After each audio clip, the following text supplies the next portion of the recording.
Good afternoon, everyone, and thank you very much for attending, and thank you very much for inviting me to speak to you today. I will be talking at a fairly high level in terms of what our plans are at Liverpool City Council, and particularly around air quality, but that's not to say that it's not integrated with our plans around climate as well, and so talking about the carbon reduction strategy as well are very much integrated because they have to be, and we are very, very focused on that. I will talk to you a little bit about the why as well, but also where the demand comes from and just the level of importance that we as the council put on this, and actually as leaders of our city.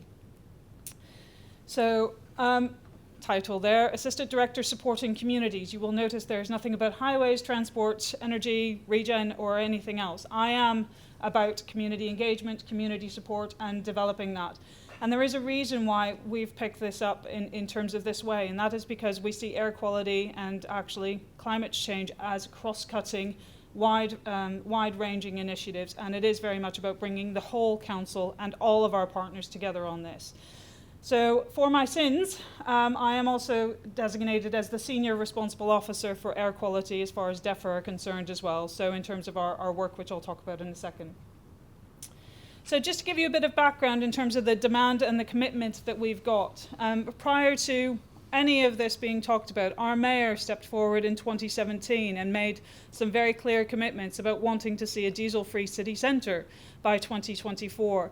We are already in progress with that, with our own fleet, of seeing a diesel-free fleet going through our city centre by 2020.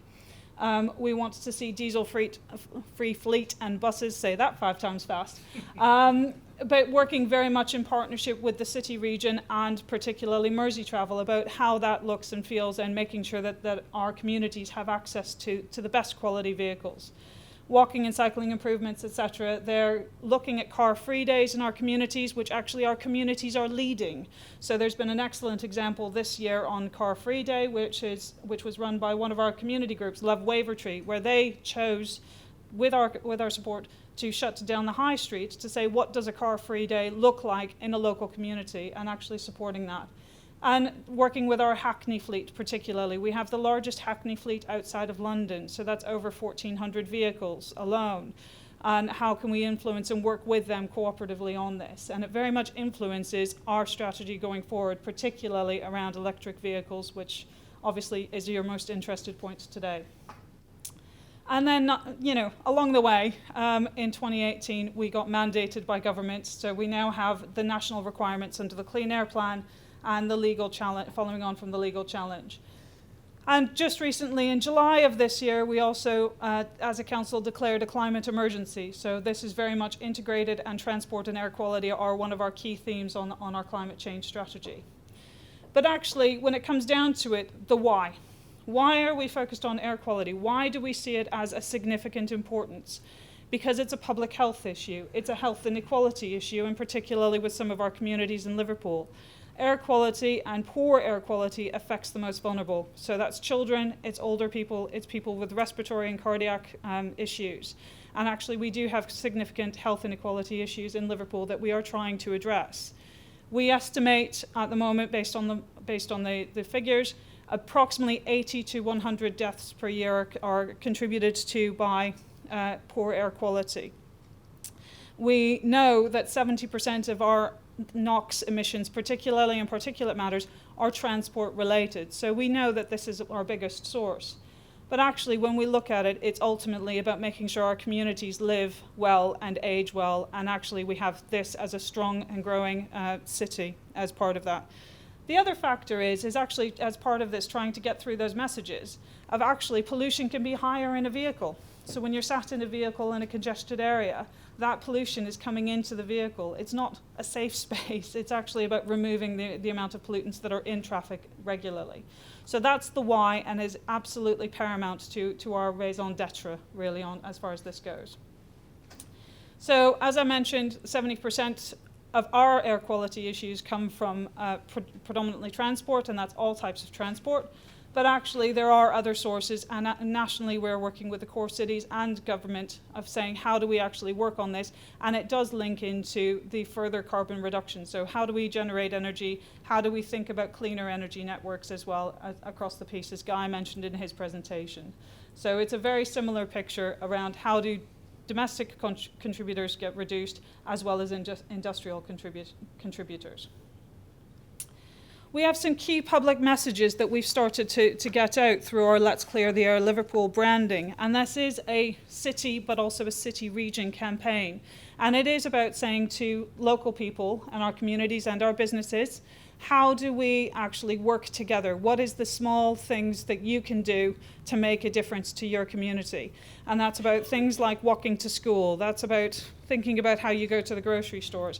And it is about thinking about active travel in times and using public transport instead of your own vehicles, but also the type of vehicle that you drive. So coming back to the point of electric vehicles, as we're encouraging our communities to drive cleaner cars, whatever that might mean and say, we have to think about how do we support driving cleaner cars, and it's very much part of our infrastructure plans going forward.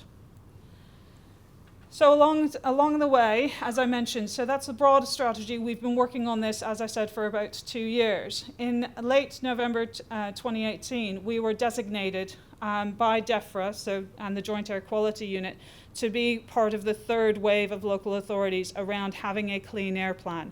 And that's about achieving that base level of 40 micrograms annual mean, etc., for those of you who know the technicalities. But what does that actually mean in reality? Well, it means getting our air quality to that level around the entirety of the city as soon as possible. And as soon as possible is not defined, but we have defined it at the moment to be proposed by end of 2022. So that's reducing our air quality levels across the city and in key areas, particularly, which I will show you in a second, by that point. The one critical thing with being designated now as a third wave local authority is we have to baseline our offer of getting there as soon as possible, quicker than anticipated, et cetera, to DEFRA, is we have to model everything against what a clean air zone would do. And therefore, we are modeling all of our interventions, such as cleaning the transport fleet, cleaning our vehicles, making sure people are changing their mode of shift of transport, et cetera, against what a clean air zone would do as part of that.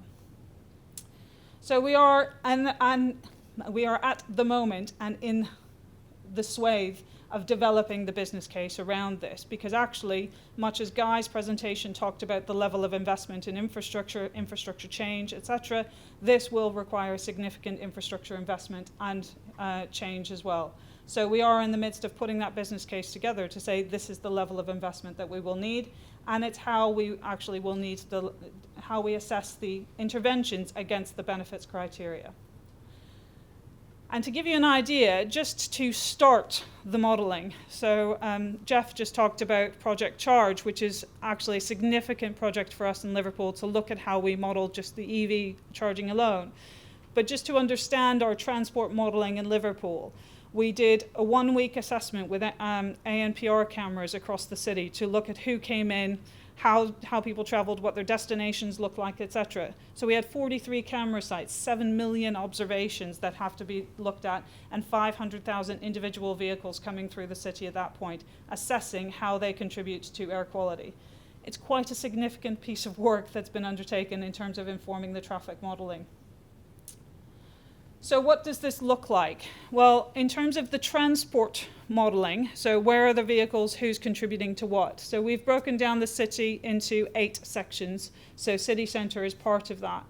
But what those pie charts show you is basically what are the components of vehicles that contribute to our nitrogen dioxide levels and particulate matters, but predominantly NO2 levels. So the big red slice of pie, you will not be surprised, is diesel cars. So that's diesel private vehicles. We have a separate section, which is the green, which is diesel LGVs. So that kind of green next to there. And then there's HGVs, but taxis as well, so our Hackney fleet. So taxis also include private vehicles. And then, of course, there's buses and HGVs. Liverpool's unique geography means that actually our HTV level is not as high as you would expect compared to other core cities, but actually the significant component contributor to our NO2 levels, as you will see, and this is the proportion contribution to NO2, is predominantly diesel vehicles. So what does that mean for what our air quality will look like at 2022? Well, if we didn't do anything with behavior as usual at 2022, the annual mean emissions, the green is we comply. We're at 40 micrograms annual mean. Where it's red and where it's yellowy, it's a very busy graph. Apologies, that's pretty much every main artery and road coming in. But what you will see is where there are clear areas where we will not be compliant if we don't do anything different. This does take into account our existing infrastructure changes. So this does look at our city centre connectivity. This does look at our strand reconfiguration, for example, that we've already put out there. So there is more that we need to do, and that is what we're modelling at the moment in terms of actually what more do we need to do. So going into what more do we need to do. So we're assessing the various interventions. So we're in the process of assessing what do the different clean air zones do if we model them. And there are 4 categories of clean air zones that we have to look at and model against. So there is something as basic as a clean air zone A, category A, which would apply to buses and taxis, all the way down to clean air zone D, which takes us to buses, taxis, light goods vehicles, as well as private vehicles. And that's basically a charging clean air zone for non-compliant vehicles. So to give you a rough idea, it's essentially anyone that's probably older than, certainly a diesel vehicle, older than 2016. The one critical thing at the moment, which is a question that everyone asks, is does a diesel vehicle mean it's not compliant? No, not necessarily. But there is the potential of how does this mean, but a diesel vehicle will still contribute to NO2. So our view is actually we need to go beyond compliance. This is not just about achieving 40 micrograms, because actually the World Health Organization does not see a healthy level of air quality as being a minimum. We need to go further and further, and it is the same with our net zero challenge as well. As a city, we have committed to being net zero carbon by 2030. So it's even further. We do need to look at our road and tunnel tolls as well. So what are we doing? What are we assessing? Well, we're assessing what does the difference look like for public transport? What does it look like for park and ride? How do we encourage people to not drive all the way into the city? How do we make it easier for them to do the modal shift? So further public transport. So we are working in partnership very much with SP Energy Networks, and don't worry, I've done exactly the same thing. I've been told off too many times now. But we are working very much in partnership with SP Energy Networks to actually say how does this work and what does this look like to be able to charge a better EV fleet and moving towards fully electric. We are looking at the alternative fuels options for some of our own fleets. So that's one of our waste vehicles going forward. There isn't an electric option at the moment. They are being developed. But actually, how do we move to things like compressed natural gas, for example?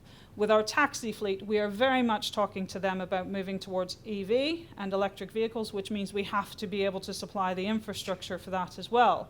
But we are working with them as well to say what are the alternative vehicles beyond certainly petrol and diesel. We are looking at the complementary highways infrastructures, so things like the highway schemes of how do we make sure that we have reduced congestion, how do we make sure that we've got green light priority for heavy goods vehicles, etc. Looking at gating and hotspot barriers, and absolutely, very much so, fundamental to all of our work is EV charging infrastructure. And the reason we're doing that is because if we're going to encourage people to buy and change their vehicles, ideally going as far as possible as they can, not just on NO2 reduction, but on carbon emission reduction as well, we need to be able to guarantee and ensure that they have the ability to drive the vehicle. So it comes back to how do they make sure that they can charge their vehicles so they're not waiting for the lightning to strike on the vehicle to charge the battery. I love that slide, actually. I'm going to steal that. So we are definitely going beyond compliance. So as I mentioned, the World Health Organization does not see an absolutely healthy level of NO2, nitrogen dioxide. So it is about active travel and more sustainable travel, walking and cycling, car sharing, etc., and incentivizing those tickets and traveling. But we are about shifting, but we do recognize that people will still want their own vehicle at some point. We just need to encourage them to do it a little bit less. But when they do use a private vehicle, it's making sure that that vehicle can be supported anywhere across the city and the city region, because what we know is people coming into the city are coming from our neighbouring authorities. So this is very much part and parcel of a city region approach. So where are we going? Well, we're doing a much bigger public awareness and action campaign. Let's Clear the Air is our front strapline for that, but it is very much reinforcing that message on an ongoing basis. We are trying desperately to reduce the traffic on the roads, and that's about switching shift and creating capacity. So Merseyrail is creating capacity particularly to allow people to commute to much easier. It is about creating capacity on the bus network as well, and creating more separate cycle lanes. Anyone driven down Regent Road lately will have seen our fantastic new cycle lane. More of that is in the pipeline in terms of that ease of movement without cars. And improving our planning for air quality impacts of development and regeneration. So that is thinking about business development and new sites for regeneration. What does that look like from an EV charging perspective, but also new homes? We have been talking as part of our planning infrastructure of what do the new homes look like that we're going to build in the future, and how prepared are they for electric vehicle charging. We are also very much looking at our on-street charging program, because we know that a lot of houses in our city do not have off-street parking access. So how do those people who live in those terrace properties, who live on those streets, have access to EV charging going forward? Thank you very much.